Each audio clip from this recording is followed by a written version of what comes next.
নমস্কার। পা, হাত, পুরো শরীর ঠিক রাখতে তো অনেক রকম এক্সারসাইজ আমরা করি। আজকে একটা অন্য ধরনের এক্সারসাইজ যেটা আমাদের ছেলেবেলাটাকেও মনে করিয়ে দেবে। অনেক সময় হয় না আমরা আমাদের শৈশবটাকে আবার ফিরে পাই। তো আমরা হাতির মতন হাঁটবো।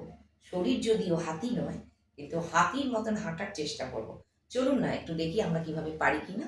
দেখুন, এইরকমভাবে যারা ঝুঁকতে না পারবেন তারা চেষ্টা করুন যতটা পারেন।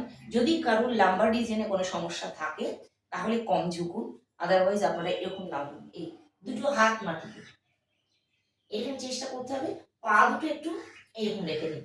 এবার দেখুন আমি একটা হাত আর একটা পা একসঙ্গে তুলবো, তুলে হাঁটবো। দেখুন 1 2 1 2 1 2 1 2। দেখুন একটা হাত আর পা, আবার এদিকে একটা হাত পা একসঙ্গে একসঙ্গে উঠে থাকবে, এইভাবে হেঁটে যাওয়া।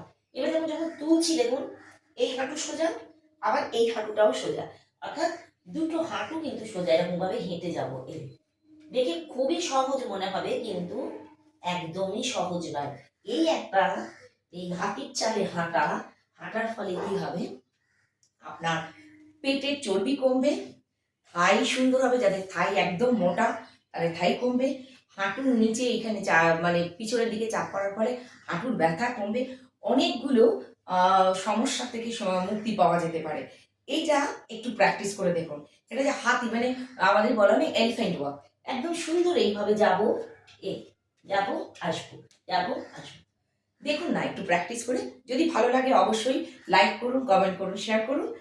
আমি সংঘমিত্রা, আপনার সবাইকে অনেক অনেক ধন্যবাদ।